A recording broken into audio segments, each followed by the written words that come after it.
Hi you guys, thank you so much for coming to draft night. We are going to be drafting the best black sorceries. So I'm really excited. I think that sorceries do not get talked about often enough. It's one of my favorite card types. So I'm really excited to have a new guest on tonight. I think that their perspective is going to be really interesting. One that you guys will maybe I don't know. I think you're going to have some thoughts about it. So I'm really excited to have this person on tonight. And they are... Dun, dun, dun. I'm back. So yes, Connor is back. Thank you so much for being here tonight. How you feeling? I'm feeling good, and the pleasure is all yours. So you're welcome. Okay, yes, that is true. It is. It is all mine. So we're just gonna go ahead and get rolling. We are again doing best black sorceries. Let's go ahead and get over to that dice roll to see who goes first. Just a couple things about Friday Night Draft. You want to pick the overall best team, so you're trying to pick the best cards possible while still maintaining some sense of balance. You start by rolling a die, and then whoever has high roll gets to go first. Everyone has 5 picks, and once a card's taken, that's it, it's off the table. Then the community will vote on who had the overall best team. May the best team win. Welcome back. We are here for episode 2 of Friday Night Draft. I again have my husband, Connor. Hello. Thanks for having me, Queen Honey. We are really excited. I'm a little nervous because tonight we are actually going to be drafting the best black sorceries. And so as you saw from the dice roll, Connor actually won, which I don't know because he had a 4. I know. I rolled first. I was like, okay, I'm going to go second. Even as I was trying to think of what I was going to do, after the dice roll, I forgot I won because I did so bad. But I got a natural 1. So kudos to you, Con. So go ahead and take us away. What's your pick 1? I think the 101 is pretty easy here. I'm going to go with Demonic Tutor. Oh, of course. One of the best tutors, one of the most used, other than Vamp Tutor, which is obviously an instant, so that's not even in the discussion for this video. So Demonic Tutor is 1 in a black, search your library for a card, put that card in your hand, then shuffle. Great for any power level of deck. If it's really competitive, you can get your combo piece. If it's early in the game, you can get ramp, you can get card draw, you can get an answer for someone else. Really good. Just, fun to put in any deck, get the card you want every time. I honestly don't use a whole lot of tutors in my decks. I like it to be kind of different every time. I just felt like whenever I was using my Demonic Tutor, I was looking for the same stuff every time. But needless to say, it's obviously the best black sorcery in EDH. Yeah, it's definitely the most obvious pick 1. I feel like you last week when I picked Esper Sentinel. I'm mad that you picked Demonic Tutor, but I mean, it would be wrong of you not to. But there's other good black spells. There are. Esper Sentinel was tough. Yeah. Oh, here we are though. My thing is I'm having a really tough time because I think I have a better pick 2. I'm just worried that if I don't pick a tutor here, you're going to get all of the good tutors. Okay. So that's my dilemma. Do I go for a tutor or do I go for what I actually think is the best pick 2? I'm gonna go tutor. So I'm picking Grim Tutor, which is a sorcery that costs 1 and 2 black. It says search your library for a card, put that card into your hand, then shuffle. You lose 3 life. Just for all the same reasons that you said, it's a tutor, it's really good. You're putting it into your hand, you're searching for a card, so any card, not a creature or something specific. And you're playing black, so you're used to losing life anyway, so that's not a really big deal. You have stuff in your deck that you don't really care that that's happening. Life is a resource to be used. So I think it's just overall really good, and I wanted to get a tutor. So I'm glad I have a tutor on my team. Okay, not bad. That's a good one. Tutors are always good. It's hard for me to know what to pick next because I really like playing black. There's so many different cards. They do so many different things. Obviously, we got the tutor route. There's some removal in black. They're known for that too. And I think that's the route I'm going to go. I'm going to go ahead and take Damnation as a board wipe. It's 2 black and 2. Destroy all creatures. They can't be regenerated. There's a reason this card holds $20 to $30 most of the time. I know it's just reprinted in Double Masters 2 last year, but I think it's still the best. It's definitely one of the better board wipes in black, so very happy to take it here for my number 2 pick. It's a very powerful board wipe. I am going to throw it out there, though. There are some really cool... I mean, this doesn't really matter for a draft, but there are some really cool arts, different art versions for Damnation. The one by, Richard Kane Ferguson? Is that the one from Double Masters too? Yeah, it's a cool one. It's a cool one. It's just such cool art. It really makes sense for that. So, good job. Yeah, thank you. My pick 2, I'm going to kind of go in the opposite direction than a board wipe, so I'm going to be picking Reanimate. Okay. Reanimate costs 1 black. It says put target creature card from a graveyard onto the battlefield under your control. You lose life equal to its mana value. I really like this card. It's my pick 2 because you're getting just any target creature card from a graveyard. So if you're playing against somebody that has really crazy creatures, you're playing black, you're playing removal, so you're getting rid of those creatures anyway. You can be really specific trying to find something that you want to get onto your battlefield. So I think this is really powerful because it is a 1 mana costing card, but the fact that you're able to specifically target something that you probably took out of the game already, I think allows you to manipulate your board state in a very powerful way. Yeah, that's good. I think that was a good pick. Honestly, I think so far these are the 4 big ones. I think after that, there might be some differing opinions. At least for me, those were the top 4 cards that I really wanted to leave here with. Reanimate would have been... It was between Reanimate and Damnation. I don't know. There's 2 more I'm very nervous you're going to get. 1, I think for sure, but I think those are the top ones, but I still think there are a couple that are obvious picks. Yeah, there's some good ones still. And I think I might go ahead and take one. I know you probably use it. Don't be a bully, Connor. I think it's on your list. I'm going to go ahead and take Exsanguinate. It's always hard for me to say that, so I hope I'm saying it well. It was just reprinted. They finally had a cool art for it in Commander Masters. Really love that. So it's 2 black and X mana. Each opponent loses X life. You gain life equal to the life lost that way. So you play 2 black and 5, and you're playing EDH. Your 3 opponents will each lose 5 life. You're going to gain 15 life. Very helpful to kind of lower your opponents. It's a classic gain and drain card. Also can be used to kind of win the game at times too if you are using it in the right deck. Obviously this is just black, but I've used it in decks where I have a lot of ramps, such as my Lord Windgrace deck and things like that. It can be really powerful as well. That is a very good card, and I do love the art that just came out for it. It actually wasn't on my list. And the reason why is because the card that I'm going to be picking right now, I think it's gives you more options, but does a lot of the same thing. Torment of Hailfire.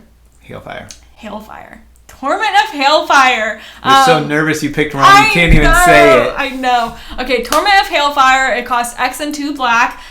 Repeat the following process X times. Each opponent loses 3 life unless that player sacrifices a non-land permanent or discards a card. So you're not getting the life gain yourself like you would with Exsanguinate, but I really do like that you are able to... I mean, this is good early on in an EDH game. You're still able to knock your opponents down for either getting rid of cards, knocking their life down. I mean, there's options for them where they're able to choose. You're still hurting them some way or another. But late game, this card's crazy. I mean, if you're just holding on to this card and it's the only thing that you're going to be playing for your turn, where X is 10 or more, you're doing this 10 times. That's just completely board wiping your opponents. You're maybe killing an opponent off when their life is low because it's 3 life at a time. So I think that late game, this is super, super strong, but I think no matter where you are in a game, it's still going to be powerful. It's good. Yeah, and I had it on my list as well. I just think, there's sometimes ways around it. If you're going against a token deck, they can just sacrifice a token, things like that too. But definitely, it's good nonetheless. So next, I don't really know what I'm going to take. I have a lot of fun cards that are on my list. But, I think I'm going to go ahead and take it anyways. I'm going to take Toxic Deluge. I mainly am taking it because those are the 2 best board wipes in black. Wow. And if I have both of them, Queen Honey can't have the other one. So I'm kind of setting myself up a little bit better. But it's a really good board wipe. It's a little different. It's black and 2 uncolored mana, or any color mana. And as an addition to cost this spell, you must pay X life. Each creature gets -X till end of turn. It can be really great where if you might have some really powerful creatures, let's say you have some 5/5s out on the battlefield and you need to get rid of some stuff that's weaker than that, you can wipe your opponent's boards without having to destroy your own stuff. Also, it gets rid of gets around indestructible. So, if someone has something that's indestructible, it can still kind of kill it, wipe it out. So, very versatile card, very good board wipe, and being only 3 mana, it can be really good in, some higher power decks as well. I'm so mad. I hate you so much. Wow. Gosh, good to hear. Good to hear it. That means I picked the right card then. Yep. I'm also going to point out Richard Kane Ferguson also has a really cool art for that one. He just has like really good like black themed kind of artwork. So love Richard Kane Ferguson. Good job. Good on you. I'm at the point where I don't think you would be interested in taking any of the cards I have left on my list. So I'm just going to have fun. So I'm going to take my 1 of 1 black card that I put in every single deck, my pet card for black. Do you have a guess? Syphon Mind. Yes. Very good, very fun card. Yes. Okay, Syphon Mind. I love this card so much. No one in my play group plays it. I play it all the time. The way I found out about this card is because we bought like someone's collection from a garage sale. Yeah. And he had like 12 of these cards. Yeah, very fun. Very fun to use. Really fun. It costs 3 and 1 black. It says each other player discards a card. You draw a card for each card discarded this way. If you're playing this in an EDH game, most likely you're going to be having 3 opponents. So at minimum, you are having 3 card draw off of this. If you are playing a format like 5-Pointed Star, Kingdom, or Emperor, you could have 4 or 5 opponents at a time. So you're getting lots of card draw off of this. I think that having multiple card draw from one card is really strong in black. There is card draw in black, but having the multiple like this, I think is a little bit more difficult to find when you have the addition of hurting your opponent at the same time. So you are having them discard something while you're also gaining the benefit. So it's a double-ended, a two-edged sword, really, where you're hurting your opponent and you're getting a lot of stuff for yourself, which I think is really strong. There is the debate that if you're doing this too early in a game, then you're just putting the target on your back. So you're going to have to deal with the brute end of that. But I think at the end of the day, like, people are going to be more worried about other options that, in my opinion, and from when I've played Syphon Mind, it hasn't really made me a target. So I think it's very strong. Yeah, I think it's good. It's probably my favorite card draw in black. Black's definitely not known for card draw. Some other ones, Sign in Blood, it's 2 black, you lose 2 life and you draw 2 cards, pretty good. Night Whisper, basically the same thing except for it's an uncolor into black. So those are some fun things as well. I like this one as better because you're usually drawing 3 cards and you're also hurting your opponent, like Queen Honey said. But, I think the other ones are definitely valuable as well. So card draw is hard to get in black. So what do you have? One more pick? I have one more pick, okay. And I think I know what I'm going to take. I have a lot of cards I could still take. I'm definitely going to mention 2 at the end that are like fun cards that I like putting in decks, especially one of them. But I'm going to go ahead and take Agadeem's Awakening, which is a sorcery. It's from Zendikar Rising. It was one of the double face where it's a sorcery on one side and a land on the back. So the front side is a sorcery, so that's how I can use it here. So Agadeem's Awakening, it's 3 black and X. Return from your graveyard to the battlefield any number of target creature cards that each have a different converted mana cost, X or less. So if you play 3 black and 5, then you can return from your graveyard to the battlefield something with 5 mana, 4, 3, 2, 1, or 0. So really good for just recursion. I really like it. I think it's just fun to get a whole lot of stuff back with one card. But then the other side, it's a land that enters tapped. However, there's a way it can enter untapped if you are willing to pay 3 life. So a lot of these dual, like one side has a land, one side has a sorcery, they always enter tap, which is kind of restrictive because you'd never want your lands to enter tap. But this one, there's a way to get around it. And I just think it's a really powerful card, really fun card, really versatile card. I really like throwing cards in my decks that have multi-purpose, especially when you're trying to add lands or things like that. So that is kind of what made me decide is this for my last pick. And I really like recursion. I wanted the Reanimate card. Happy with what I got, but I think this is a fun one as well. Yeah, that's a really good card. It wasn't on my list. I honestly don't know if I really knew of that card. But I do like the options. I love all of the cards where you do have the land on the other side. So if you're mana screwed that game, like you're wanting it to be the sorcery, but if you're mana screwed, you get that option. I think is really nice. Yeah. I'm going to be picking for my final pick, Fraying Omnipotence. Okay, that's a fun one. I like it. I like it, Queen Honey. It costs 3 and 2 black and says each player loses half their life, then discards half the cards in their hand, then sacrifices half the creatures they control, rounded up each time. I think this is a really good card because if you're the only black deck at the table, or one of them, then you're hurting your opponents a lot, but you're going to have some kind of graveyard recursion, some kind of graveyard shenanigans that you're not going to worry too much about all the sacrifice because you're going to be able to play out of your graveyard anyways. So it's going to hurt your opponents a lot where you're not going to be so worried about it because you do have black sources to help that out anyways. Yeah. I also think it's really good because a lot of the times the complaint of EDH games can be that games last too long. So if you're wanting to speed up your game, this definitely helps you to do that. It gives you like a little taste as to like a CDH game maybe, speeding up those shenanigans a lot. I also think that like people use life as like a resource all the time where they don't really care if they're spending life to do things. But if you're playing this card, they're going to have to think about, do I want that land to come in untapped? They're going to have to really consider the way that they use their resources in a way that they aren't used to, because it is making it much more of a treasure at that time. So people that don't really care about paying the life are going to care. Okay, gotcha. I think it's a fun card. So it's very fun. It can do a lot of different things in the right deck. So even if you don't build really around it, it can just be fun to, in a chaos deck or something, just to kind of stir the pot a little bit, see what happens. All right, so I think we both have some really good teams. I think it'll be interesting to see what our community votes on, but I want to hear, do you have one or two? We're going to limit it there. One or two honorable mentions. My honorable mention for sure, it's not a very good card, but it's a fun card. It can be good. Scheming Symmetry. It's a sorcery for 1 black. Choose 2 target players. Each of them search their library for a card, shuffles their library, and puts it on top.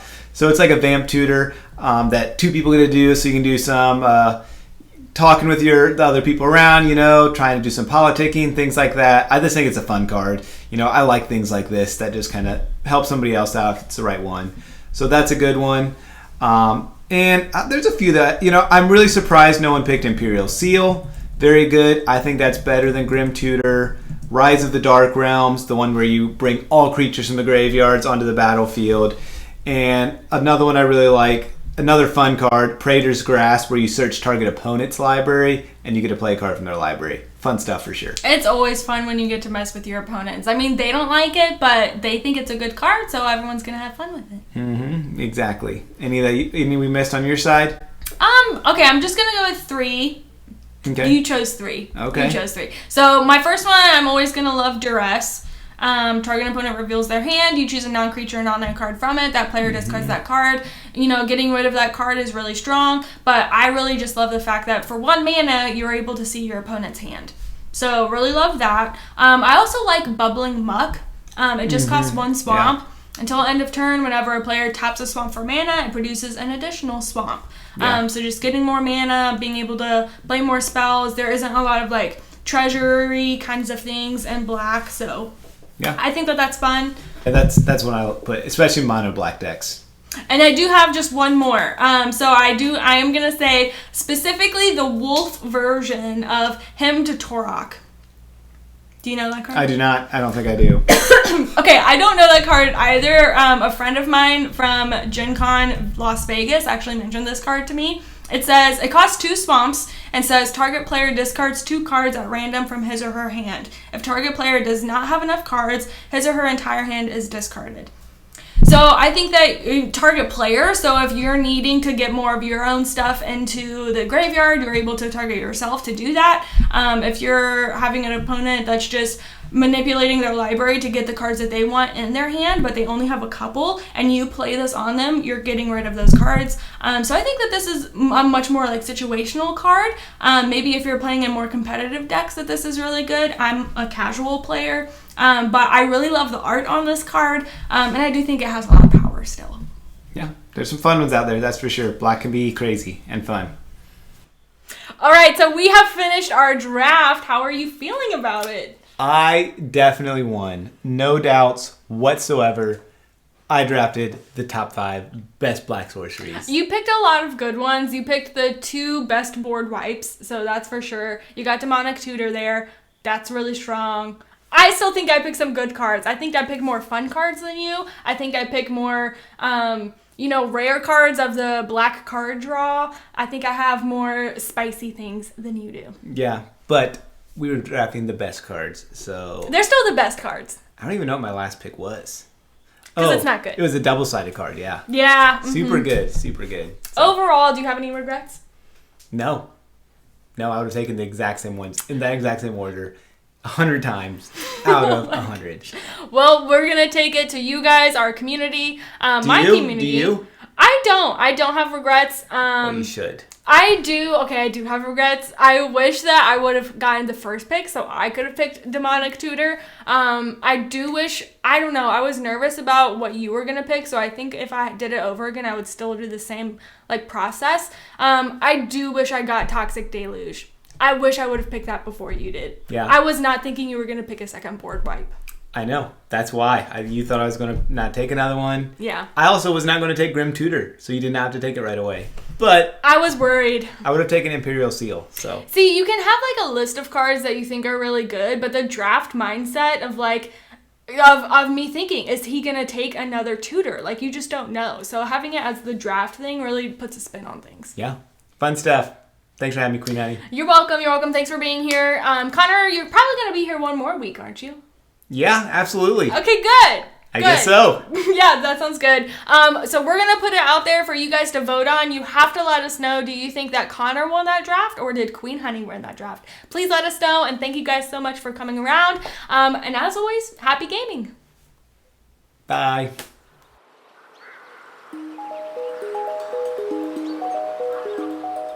Yay.